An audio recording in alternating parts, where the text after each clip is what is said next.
So I did see Pretty Guardian Sailor Moon, the Super Live Show, which does not cover the anime season Super, nor the anime season Supers, but rather focuses on the time period that was covered in season 1 of the anime, though I am told that it has a lot more in common with the manga and Crystal. I say apparently because I wouldn't know! In media criticism, there is not much place for objectivity. We all come into things with our own perspectives, biases, and baggage. If you can stomach the trip, I'm gonna invite you on a brief tour of the land of objectivity, so I can tell you what this live show fucked up! Yes, only the most extreme contrarians will disagree with me on the idea that in a story that includes words, let alone music, getting only half of those words is a problem. I thought I had a decent seat. It was solidly close to the stage. Not amazing, but it was nice. Wrong! They had a TV set up behind the stage which was used to display the subtitles for what was being said in the show, it not being in English. The TV also had things like effects for their attacks, their auras, their transformations, stuff like that. It was really cool.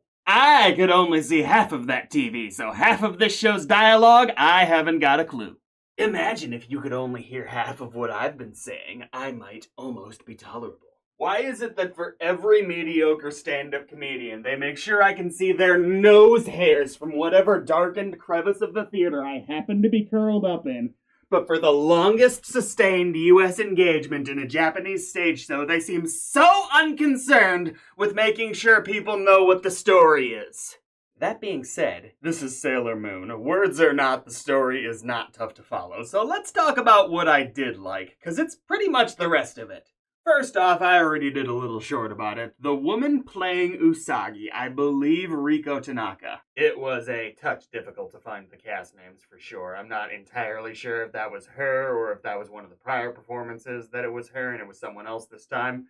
But the cast names I give here, I think it was them. Someone correct me if I'm wrong. Riko Tanaka is awesome, especially when she has to play the dopey comedic bits in the early parts of the play. She is every bit what I would imagine Usagi Tsukino to be if she was to jump out of the screen and just be in real life. I also really like that both her and Sailor Venus were generally given more moments to be showy since it fits their characters so well.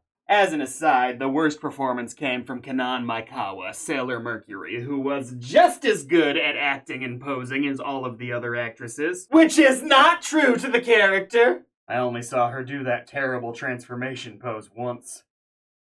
Also, did you see the names of these cast members? Let's see here. We've got Maikawa as Mercury. Makino is Minako. For God's sake, Rei Kobayashi is Reihino.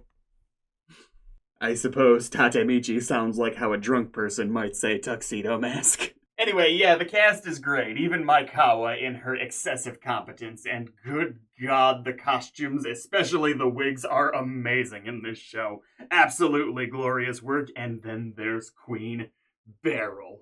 I'm not really sure what people say. She ate or slayed or something, but yeah, that would be some variation of she did a really good job doing everything she needed to do. The only costume choice I really didn't like were Beryl's minions. I think having them dressed in all purple made their fight choreography a little tough to follow, and you can clearly tell that the choreography in this is amazing, so that was a bit of a shame. I don't really know how you'd fix that kind of thing, maybe give them some glowing lines on their outfits.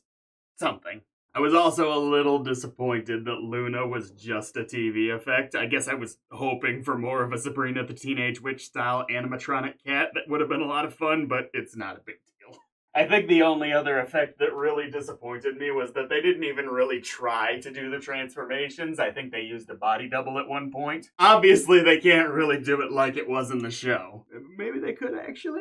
Hear me out. Maybe they could teach the cast some basic quick change magic, have the costume department cook up some outfits that go from their uniforms to their supersuits, and take a cue from Peter Pan and just have them flying around the theater as they transform. It would be amazing. I don't care if we're going over budget. That's what I want to see.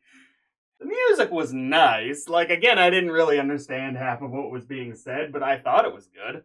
Could be wrong. It's not really fair because I know the lyrics, but I generally enjoyed the videos I've seen of the Symphogear live performances more. Except, of course, Queen Beryl. She had a villain song which, well, I have no clue what it was about, conquering Las Vegas or something, was so good that it defied the need to be understood. It was incredible.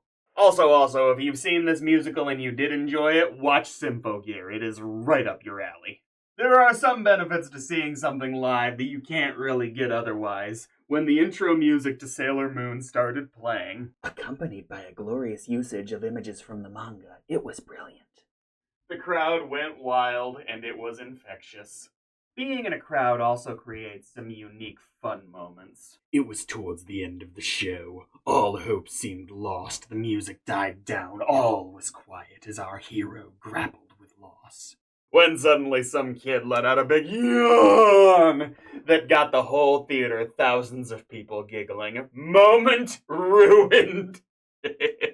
Apparently, this show is about half as long as the version they perform in Japan, which is another really good reason to go to Japan because I left the theater wanting so much more, even after their 8th encore. I am telling you that if you enjoy Sailor Moon, you will probably enjoy this show too, and you should take the opportunity to see it while you still can. The tickets were not crazy, it just makes sure they put you somewhere in the middle of the theater for your own benefit.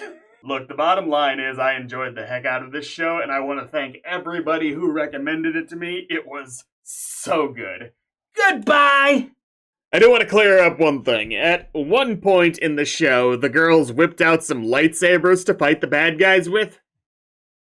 Are they Jedis in the manga? You guys are always saying it's so different from the show. Is it that far off?